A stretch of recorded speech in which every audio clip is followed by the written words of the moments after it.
Magandang umaga po sa inyong lahat mga kaibigan. Sa ngalan po ng ating studio engineers, kasama po natin si Lita de los Santos at ganyan din po ang ating mga transmitter engineers at sa ngalan po ng regular host ng palatuntunang ito, si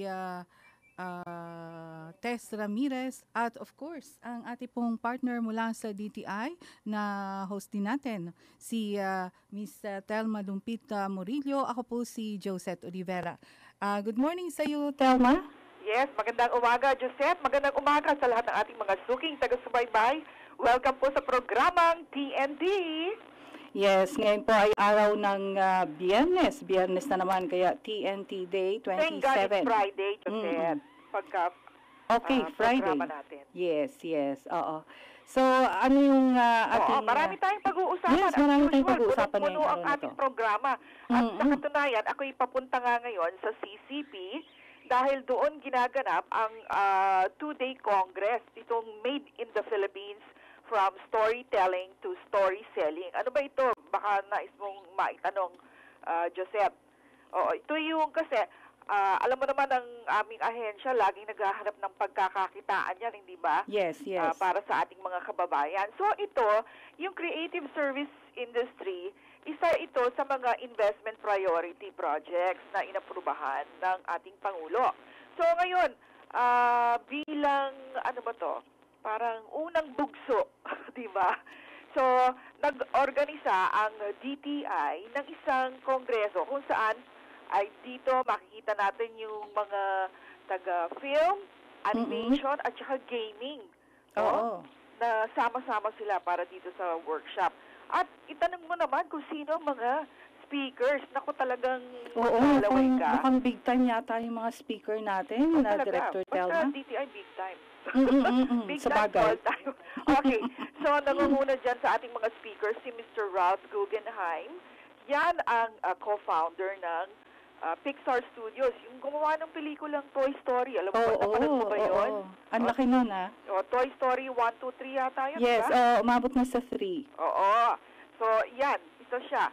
Wala na siya sa Pixar, pero nagtayo siya ng sarili niyang kumpanya. Tawag dito, Alligator Planet. And then, nandyan din si Mr. Eli Noyes at si Mr. Odi Vergara. Ito naman yung manager ni Apple the App. Yan, kilala mo si Apple the App? Yes. Sure ka? Oo. Si Apple the App. Tugtugin mo mamaya yung ano niya. Nakapunta na dito yun sa Pilipinas, Oo nga. Anyway, so pagkatapos nitong two-day Congress na ito, inaasahan natin na magkakasama-sama, magkaka-business matching kasi merong business matching na mangyayari dito. Yung mga producers, ma-match natin sila dun sa mga animators, yung sa mga gamers. Kasi, di ba, usually yung mga artists, wala namang business sense yan eh. Gawa lang sila ng gawa, create ng create. Yun ang ano ng mga artists, di ba, yung temperament nila. So ito, we're hoping that we will be able to link yung ating mga artists with the producers at kaya ang tema nitong kongreso na to from storytelling to story selling kasi ang gusto natin makalikha tayo ng content. Kasi marami tayong mga kwento dito sa Pilipinas na yung bang mga myths, di ba? Mga fables na hindi pa natin na ipaparating sa ibang bansa. Oo, kaya dapat i-share. So yan, creating stories yung kahapon na nangyari. So ngayong araw na ito, selling naman your story. Paano mo ibebenta yung kwento mo? Di ba? Yes, importante yun. Para kumita ka naman kahit pa paano. Tsaka yung mga intellectual property rights. So, mamaya, kung papalarin tayo, baka ma-interview natin si Mr. Ralph Guggenheim. At ano pa ba yung iba nating naka-line up dyan? Marami tayong naka-line up. Kasama na itong pinag-uusapan nga, itong nagkakagulo doon sa ICC stickers para sa mga helmets. Oo, meron tayong paglilinaw na gagawin dyan. At kakausapin natin mamaya si Attorney Pete Mendoza ng Bureau of Product Standards. Para malinawan yan kasi parang may naglabas yata ng balita na July 31 ang deadline kaya nagkukuha kaya nga ang daming nagrereklamo. Kababayan eh. So, lilinawin lang natin, hindi matagal daw. Hanggang December pa ang moratorium. Ayun. Pero ang ina-anunsyo natin, libre. Libre libre. Wala nga sticker. problema, libre. Kaya lang Oo. nagkakagulo, nag-uunahan yata sila at marami talaga yung gustong Oo. magpalagay ng ICC sticker sa kanilang Correct. helmet. Oo, correct. So mamaya, antabayanan po ninyo yan. At ako naman ay pansamantalang magpapaalam, Josette. At nandiyan naman Yes. si Marela Okay. na hahalili sa atin para sa umagang ito. Okay, mamaya ng konti. Oo. So, mga kababayan, huwag po kayong magpapalit ng channel. Dito lamang kayo sa TNT. Ito po ang inyong lingkod, si Alma Dumpit Murillo. Muli po tayo magkarinigan sa susunod na linggo. Thank you, Josette. Okay, thank you very much. Yan po mga kaibigan, si Director Telma Dumpit Murillo dito pa rin po sa ating TNT. Meron na po tayong 17 minutes after 8 o'clock at yun nga po, magkakaroon po ng isasagawang paglilinaw ang ating Department of Trade and Industry kaugnay nga po nitong deadline nitong paglalagay ng sticker ng ICC sa mga helmet, ano? Na ito po ay sinasabing hanggang July 31 lamang.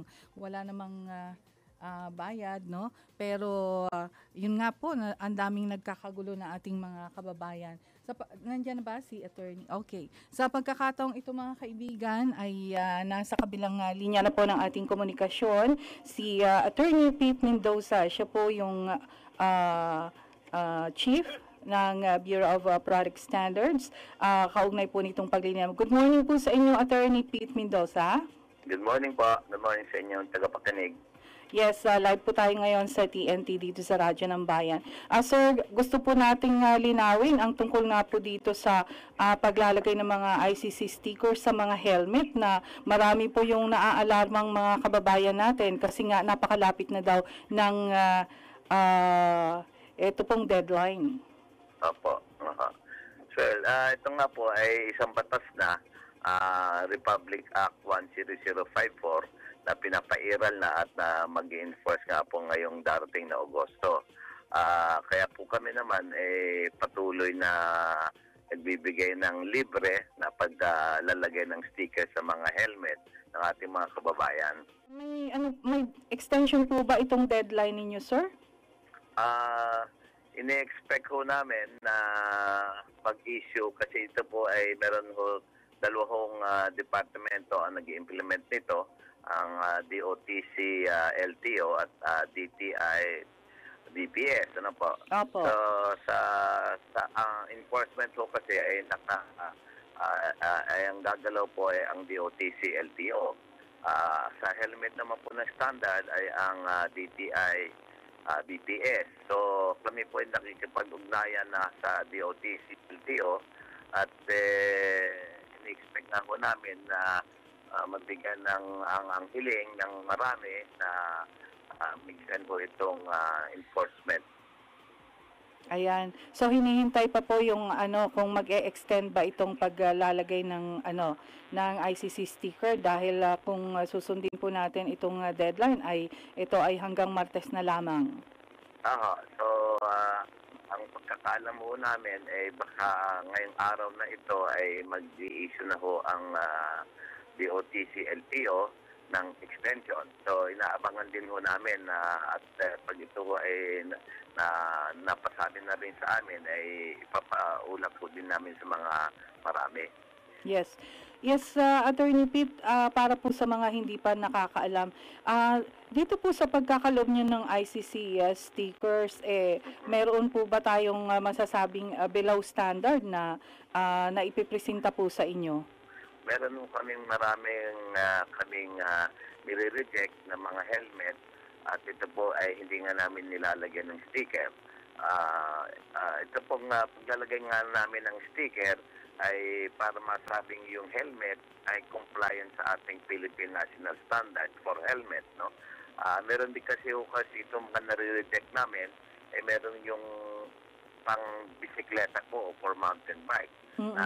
Meron din namang tamang shell, meron ding tama pong padding, pero ito po ay hindi umaabot nga sa tenga. So dapat kasi maabot sa batok yung helmet ng motorsiklo. So kung hindi po ito maabot sa batok ang helmet, ito hindi ho namin ina-approve at nire-reject namin. hindi po namin nilalagyan ng sticker, ng ICC sticker. Opo, so ano po yung inyong isinasuggest doon po sa ating mga kababayan na na-reject nyo po yung kanilang helmet at hindi nalagyan? Ito naman ho ay para sa kapakanan din nila, protection ho nila sa buhay nila o sa aksidente. So, bumili lang po ng compliant o may standard na helmet. Kasi hindi naman ho basta na i-implement ito. Ito ay para sa mismo sa kanilang kapakanan. Kaya kung gusto nilang bigyan din po ng halaga ang buhay nila, gumamit na rin ho sila ng tamang helmet. Standard po. Kasi kung hindi, mapapalagay nga sila sa peligroso. May mga suggested po kayo na mga para sa ating mga kababayan kung anong klase o mga brands ba ng helmet yung sinasuggest niyo po sa kanila? Meron na kaming mga nasa aming DTI website na pwede nilang tingnan. Doon po nakalista yung aming mga importers na binigyan namin ng accreditation o sabihin binigyan po namin ng ICC stickers itong mga importers po ng motorcycle helmet at doon po nakalagay yung kanilang mga addresses, no? So at kung pwede ho, wag sana silang bumili doon sa mga nasa bangketa lamang. At ito po ay hindi nga siguradong ito'y compliant at hindi ito in-import ng tama ng sa ganyo. Hindi ho sila compliant sa sinasabi nating standard para sa helmet. So, sinasabihin po natin ating mga kababayan na huwag sana silang bumili na nasa sidewalk, kung nasa daan lamang, bumili ho sila sa may tindahan ng motorsiklo para ho talagang compliant. Yun ho ay may mga ICC sticker na. Okay. Maraming salamat po, Attorney Pete Mendoza, sa inyong panahon po sa TNT sa Radyo ng Bayan. Salamat po sa pagkakataon na ito na binigyan niyo sa amin. Thank you po.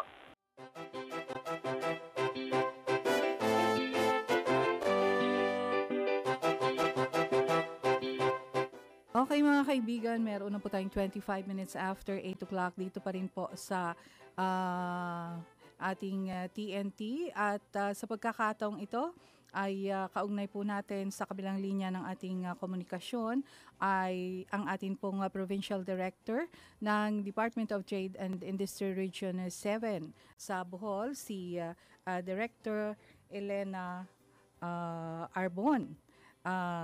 Magandang umaga po sa inyo, ma'am. Nako, nawala. Anyway, ito po ay may kaugnayan pa rin doon sa isasagawang Sandugo Trade Expo 2012, no?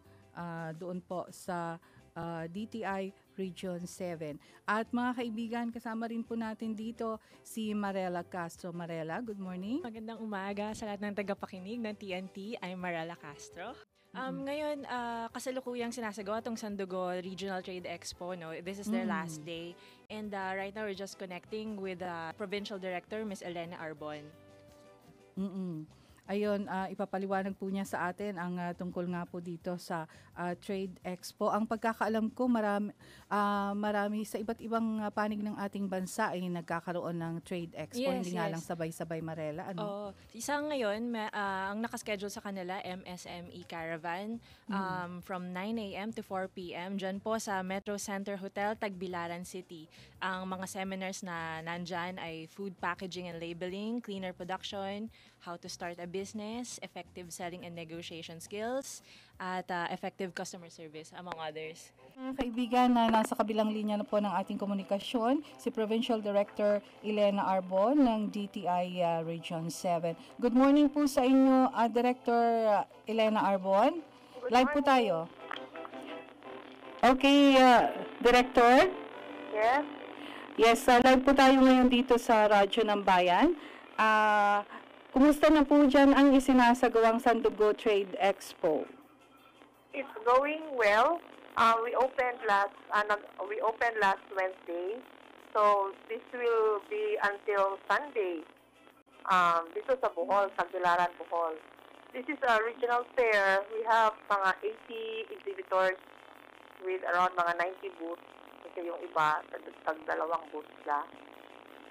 Ano po yung mga product na nandiyan dyan, na pinopromote ngayon sa Trade Expo, particularly yung mga talagang masasabi nating Bohol products? Ang Bohol products, marami tayo. Yung woven raffia, yun ang parang major product sa Bohol. Yung woven raffia, malaki ang market dyan. And we have a lot of producers din who are exhibiting. But we also have fashion accessories. We have yung mga wovens, mga bayong, like that, basket, ganon. And yung Sandugo is a regional fair. So, may tayo, mga exhibitors din na taga Cebu, Negros Oriental, Siquijor. Saka may taga Leyte na nag-join, even Davao. So, iba-ibang project, iba-ibang products, mostly yung gifts, decors, housewares, at saka processed food. Kasama rin po natin si Marela. May tanong si Marela. Yes. PD, bakit po tinawag na Sandugo itong trade expo na to? Bakit po Sandugo. Sandugo ang pangalan? Oo. Sandugo is the blood compact. Diba? Yung blood compact between, sino ba yun? Dito sa Bohol. Andres Bonifacio. At saka yung Spanish. Governor, parang Limasawa ba? Hindi, during the Spanish time. During the Spanish time pa yun. Sa Yes, history ma'am. natin. Yung blood compact, ang niyan, local name is Sandugo. So Sandugo is actually the blood compact. Yes. Ayun. So ito po namang greening strategy ng Bohol. Alam natin lahat na talagang masabi nating very green itong Bohol. Paano po ang ugnayan nito sa DOST? Yesterday we had the Green Forum. Kasi din ang film natin sa Sandugo for the last 2 years, it's about winning business, winning market. Kasi ito na talaga ang trend. If we don't we don't put in mga green technologies or yung mga cleaner production, mga ganon. So parang hindi na rin competitive yung product natin. So for the last 2 years, ito yung parang battle cry ba yan na we have to be conscious about the environment. Likewise, we can use this consciousness by applying green technologies and being more competitive. So, business pa rin. Doesn't mean na we care for the environment and then the business suffers. Parang it's a good business strategy. It's a good business then. So, yesterday we had a green forum doon din sa trade fair. We also have a special setting na parang featuring green technologies. Ganon. Ano po yung mga example ng green technologies na to? Marami yan. Bohol is like tourism, di ba? So, we are also working with the tourism sector para mag-green din yung mga tourism natin. Kasi positioning sa Bohol is eco-tourism, eco-cultural tourism. So, kailangan natin yung environment. So, yung sa green, like for example, yung green technology, for example, yung aircon mo, you use yung inverter technology, yung light bulb mo, you use yung LED, yung mga ganun ba? Mga Environment friendly. Environment friendly and more energy efficient technologies. Okay. So, tapos yung how yung waste management, yung mga ganun ba? Water waste management. So, if you're an SME and you do dyeing, for example, of your raffia, how do you dispose of your Meron po akong waste? tanong dito sa raffia na to. Bakit po siya yung napili ng Bohol para gawa ng branding program? Branding? Opo. Yung branding, kasi Bohol talaga yung raffia. If you come to Bohol, maraming weavers yan. Bohol is like a weaving capital. Raffia, sa Lumuvens is raffia. So, mga around maybe 1,000 or 2,000 weavers yan all over the place. Gano'n na po katagal itong loom weaving sa Bohol? Yes, it's a traditional skill here. Traditional. Noong panahon pa before, and it was revived by DTI Okay. about 20 years ago. So ngayon, na siya, parang for the home furnishing market, the fashion accessories market, Okay, PD, wala na po tayong oras. Ms. Josette, may iba ka pang katanungan? Last question na lang po. Saan po gaganapin itong MSME Caravan ngayong araw na to? Saan? It will be at the Metro Center. Opo. Tapos, yung mga topics natin, yung food packaging and labeling, greener production, again, green, effective selling and negotiation, effective customer service. Ganon. Yun ang mga topics natin. And we're expecting around 200 to 250 participants. today. Okay. Maraming salamat po sa inyo, ma'am, sa inyong bahagi po dito sa TNT ngayong araw na ito. Okay, Thank you very much. Thank you very much. Okay, mga kaibigan, yan po si Provincial Director Elena Arbon mula po sa Department of Trade and Industry Region 7 o doon po sa Bohol.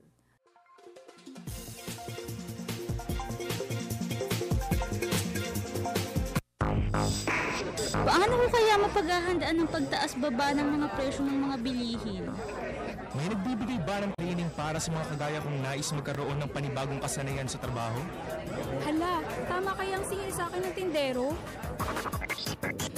Teka, tungkol ba yan sa kalakalan at industriya? Heto ang pinakabagong programa na sasagot sa inyong mga problema, magpapasabog ng balita at impormasyong may kaugnayan sa pagninegosyo at kalakalan sa produkto at pamilihan. Narito na ang TNT Explosivo. Pinangungunahan ng DTI Director for Public Relations Office at isa ring dating tagapamahayag na si Ms. Thelma Dumpit Morillo at Radyo ng Bayan Anchor na si Tess Ramirez. Alamin ang mga pangunahin at pinakahuling balita na pangkalakalan at pagninegosyo. Ihahatid sa inyo ng Department of Trade and Industry linggo-linggo. TNT Explosivo.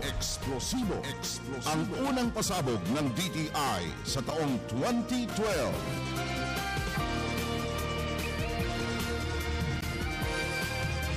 Okay, mga kaibigan, meron na po tayong 36 minutes after 8 o'clock. Dito pa rin po sa TNT at sa pagkakataong ito ay Marela. Yes. Yun, kaugnay na po natin. Itong presidente, shareholder associations of the Philippines. or SharePhil, Yes, si Attorney Rosario or Cherry Bernaldo. Good morning, Miss Cherry. Good morning sa inyong lahat at sa lahat ng mga nakikinig sa Radyo ng Bayan. Yes, ma'am. Magandang umaga po sa inyo. Kakalunsad lang kasi ng SharePhil recently, Miss Cherry. Ano pong balita tungkol doon, yung mga programa pagkatapos ng paglunsad ng SharePhil? Actually, pang isang buwan nung aming ilunsod ang SharePhil. At pagkatapos nun, ang ginawa namin, nag-strategic planning kami, nakarecruit kami ng mga members, at ngayon po ay very active naman ang aming organisasyon na ang layunin ay upang matulungan ang mga investors na mostly individuals, no, yung mga ordinaryong tao na naglalagay ng kanilang pera sa stock market. Yung Philippine Stock Exchange, merong report na yung individuals ngayon na nag-invest ay may less than 500,000 a year ang income nila. So, very notable yung ganong klase. Ang sana gusto natin ay lalong lumago ang ating stock market at matutuhan ng bawat mamamayan na yung savings nila ay mayroong pwedeng paglagyakan ng pera. So, kahit sino po pwedeng maging stockholder? Kahit sino po pwede naman. Basta ang kailangan nga lang ay hindi naman sila basta maglalagay ng pera. Kaya nga naroon ng SharePhil para matulungan sila mag-analyze ng mga kumpanya na mahuhusay. Bakit po nyo inorganisa itong SharePhil? At ito ay first of its kind dito sa Pilipinas, tama po ba? Opo, ito po yung una at kasi sa napapansin ho namin na walang lalapitan yung mga ordinaryong investors. Kasi kung kunwari may problema sila o meron silang itatanong, maaring tungkol sa financial report nung kumpanya. Sa ngayon po ba, ano po yung yung majority sa ating investors, ano yung kasalukuyang level ng knowledge nila about investing? Ngayon, ang mga naglalagay sa stock market, sa individual, yung mga institutional, siyempre malalaki yan, mga funds. They have their own, mga taga-research, di ba? May analyst sila. yung pong pangkaraniwang tao, magre-rely lang siya sa nababasa niya at naririnig. So self-study po? Opo, self-study. Ngayon kami, ang layunin namin ay education ng mga mamamayan na gusto pumasok sa stock market o dati nang naroon pero hindi gaanong kaalaman. Kunti lang yung kaalaman po nila. Sa kasalukuyan po, Attorney Cherry, ano po yung saan pong industry o saan pong particular na gustong mag-invest? Yung majority po sa mga investors natin sa kasalukuyan, saan po nila gustong mag-invest? Ang dapat nga rito, pati yung mga bago pa lang nagtatrabaho, di ba, yung common empleyado, matuto rin na, kasi may mga shares naman tayo, nakikita naman natin everyday sa dyaryo, kung ano yung naging selling price kahapon, di ba? So, pwedeng sa, wag lang sa speculative, no, masyado. Yung mga blue chips, na mga kumpanya na established naman talaga at meron namang track record na nagbabayad ng dividendo at kumikita, siguro ang tingin namin is mas makakaganansya kaysa sa ordinaryo itago lang nila sa bahay ang pera nila. Dapat kasi tinitingnan din nila. Nakakatulong din yun dun sa kumpanya mismo dahil nagagamit yung pera karamihan na sa magandang mga productive activities, di ba? So property, pwedeng property sector, pwedeng sa power energy, sector. Power.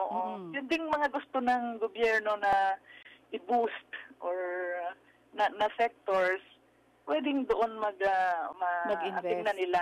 Pero wag lang basta papasok sa pagbili, titingnan muna nila yung record.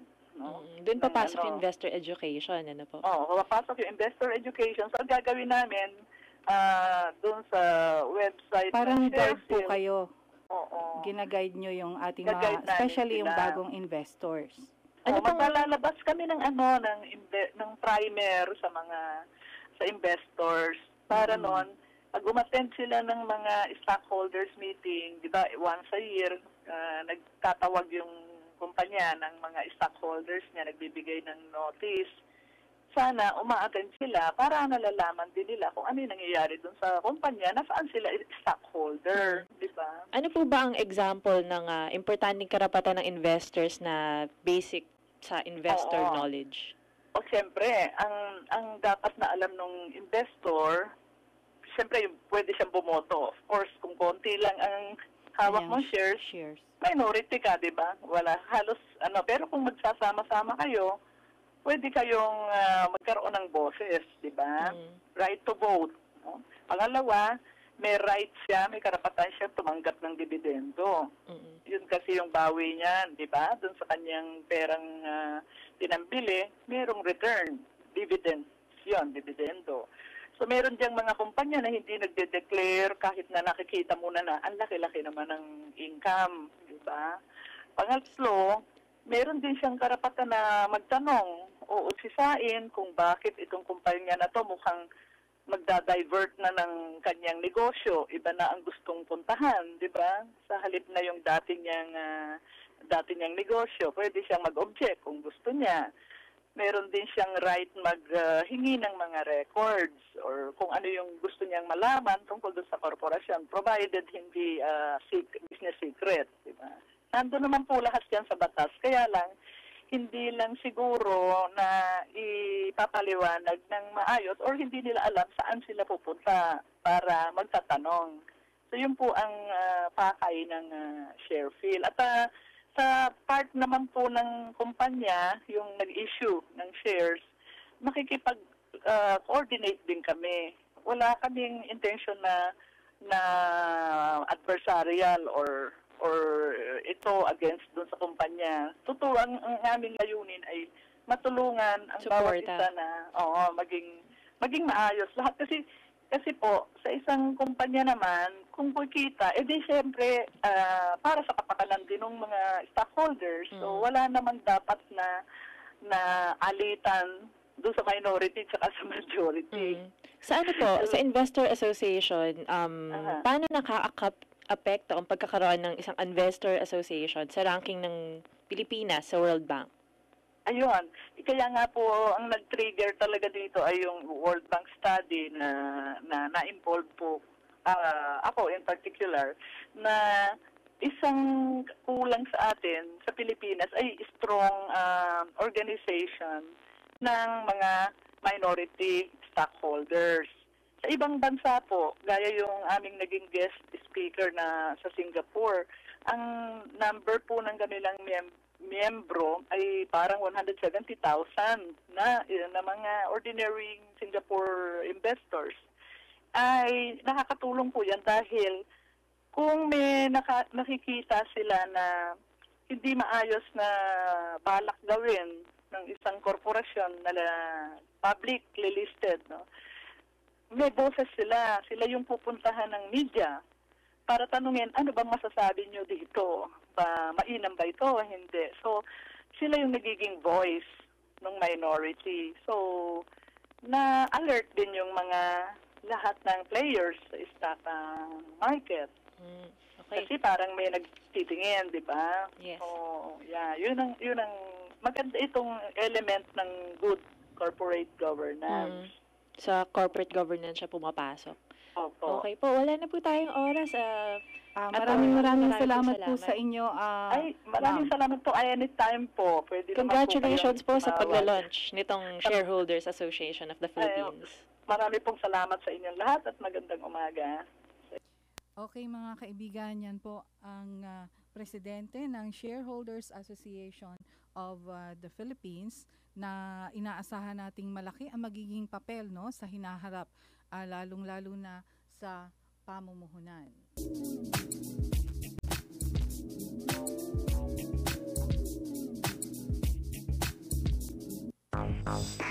Anong kailangan kong gawin para mapalago ang aking business? Kailan ang susunod na trade fair sa aming probinsya? Saan kaya pwedeng magtanong tungkol sa mga pulisiya ng pakikipagpalitan? Teka, tungkol ba yan sa kalakalan at industriya? Heto ang pinakabagong programa na sasagot sa inyong mga problema, magpapasabog ng balita at impormasyong may kaugnayan sa pagninegosyo at kalakalan sa produkto at pamilihan. Narito na ang TNT Explosivo. Pinangungunahan ng DTI Director for Public Relations Office at isa ring dating tagapamahayag na si Miss Thelma Dumpid Morillo at Radyo ng Bayan Anchor na si Tess Ramirez. Alamin ang mga pangunahin at pinakahuling balita na pangkalakalan at pagninegosyo. Ihahatid sa inyo ng Department of Trade and Industry linggo-linggo. TNT Explosivo. Ang unang pasabog ng DTI sa taong 2012.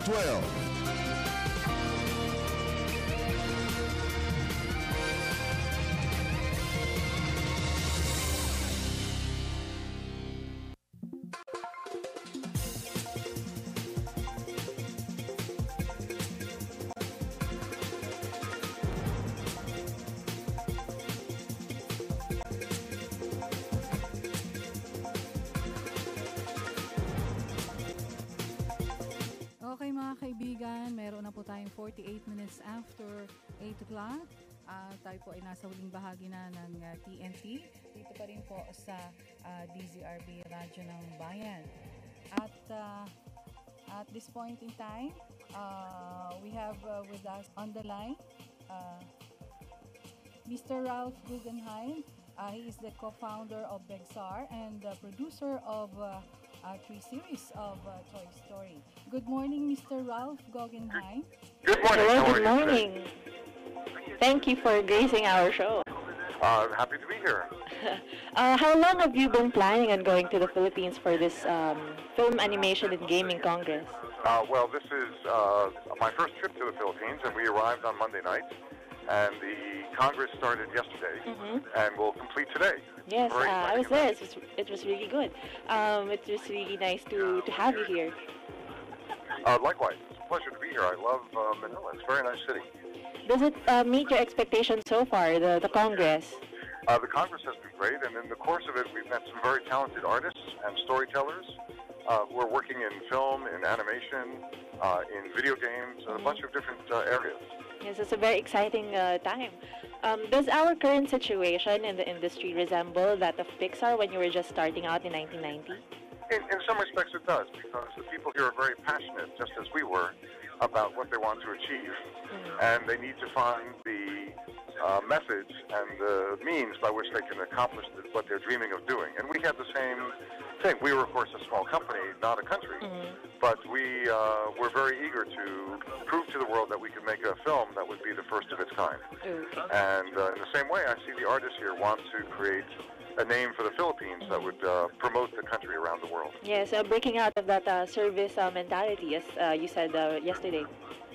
Correct. Yes, Mr. Guggenheim, compared to U.S., what are the strengths and weaknesses of our audiovisual industry that you see so far? I've mostly been talking to people who work in animation, independent film, and video games. And in the next few days, I'm hoping to meet some of the television broadcasters and other people who are doing work here.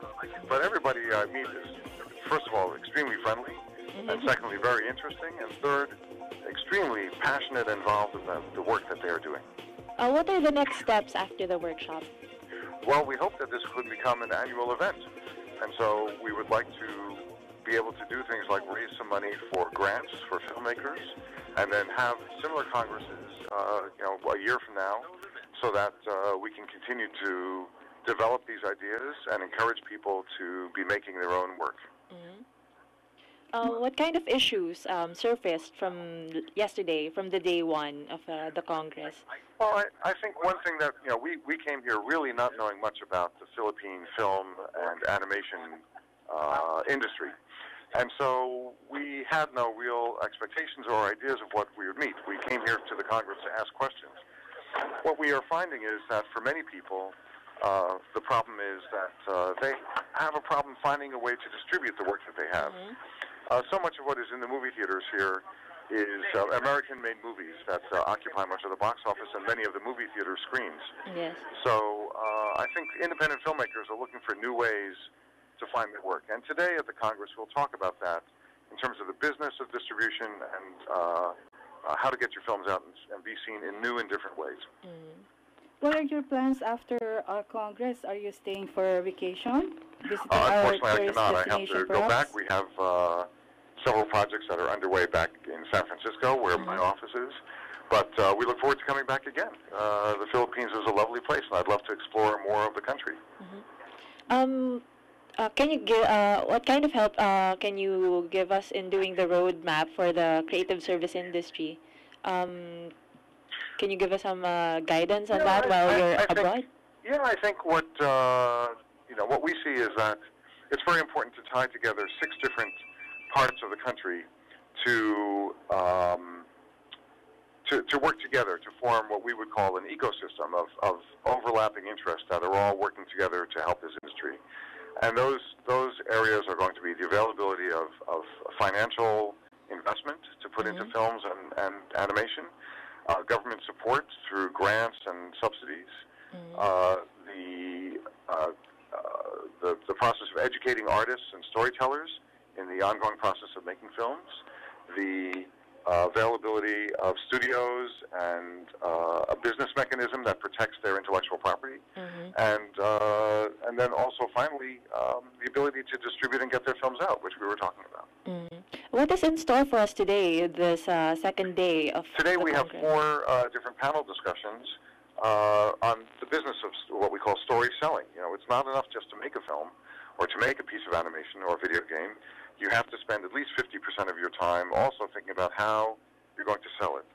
And also we're very interested in talking about how the Philippines can compete in getting its products, its films, its animation out to the global market. Yeah, I think so it's those are what we'll be talking about today in our 4 panels. I think it's the bottleneck of the industry right now. It's how to get our work out there. Right. I agree, and believe me, there are no simple answers.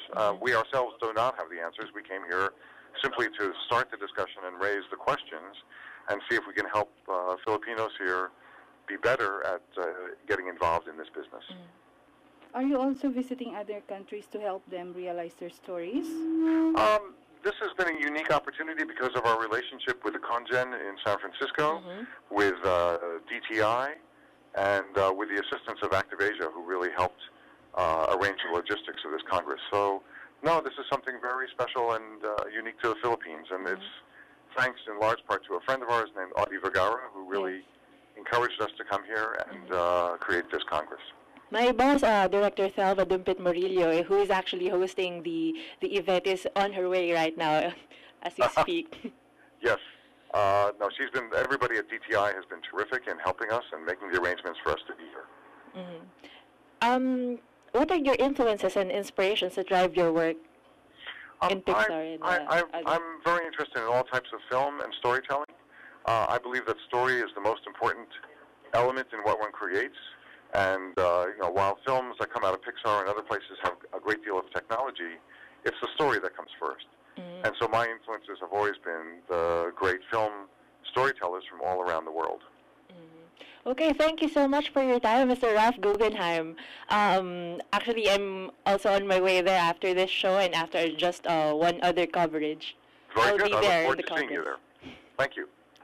Okay, thank you very much. Yan po mga kaibigan, si Mr. Ralph Guggenheim. Siya po yung co-founder at producer ng tatlong serye ng Exciting po ang pag-guest niya sa atin. Medyo kinabahan ako doon. Kayang-kaya. Anyway, nakikita naman natin na masasabi nating malaki yung hinaharap ng sa industriya ng creative services dito sa Pilipinas, no? Itong film animation and gaming dito sa Pilipinas. Marami din yung mahilig niyan na Marela, no? Ako, actually, I'm animating a film for about a year now. Kaso, yung aking partner ay nasa San Francisco. Nasa Seattle siya. Akala ko si Ralph. Si Mr. Hindi Ralph siya yung partner. Very sa San privileged. Francisco. Hindi naman masyado. Ano lang, nagkahiwalay lang kami during the production. So, parang struggle. Hindi pa tapos eh. So, parang yun yung tatanong ko sana kay Mr. Audie Vergara kasi ano siya, very in touch with the PhilAm and the screenings in San Francisco. Actually, nag-screen na rin ako sa San Francisco. So, parang I'd like to ask him about that. Yung parang how to work in long distance, ganyan. Actually, very excited din talaga ako. Kasi I have a film background and I work in DTI. So, parang swak sa banga itong event na to sa akin. Para sa'yo. Tama. Hopefully, maaano ka namin. Baka ikaw ay later on ay magiging isa na sa likod nitong mga, ano bang tawag nito? Film animation. Gusto ko maki-join dyan balang araw. Dito sa Pilipinas. Okay. Medyo wala na tayong panahon na Marela. Ako pala, this is my first time to go on air. Medyo nervous. First time lang ho yun. Sa susunod kasama na talaga siya, no? At medyo na-miss natin si Miss Thelma. Yes, no? Miss Thelma. Anyway. I miss you, ma'am. Oo. Makakasama po Drive natin safely. siya sa susunod. At wala na po tayong panahon. Paalam na tayo, Marela. Bye! See you next week. Meron po tayong bagong programa sa radyo. Hindi na po siya magiging TNT. Ano na siya? Ang Tipo Kong Negosyo. Okay. At sa ngalan po ng ating kasama dito sa Master Control, si Lita de los Santos, sa ating mga transmitter engineers. Of course, sa ngalan po ng ni Director Thelma Dumpit Murillo at Miss Tess Ramirez. Ako po si Josette Olivera. Maraming salamat po sa inyong pakikinig at magandang umaga po sa inyong lahat. Philippine Broadcasting Service, Radyo ng Bayan, nationwide, sa Metro Manila, DZRB, Radyo ng Bayan, DZSR Sports Radio, DZRM, Radyo Magazine, DW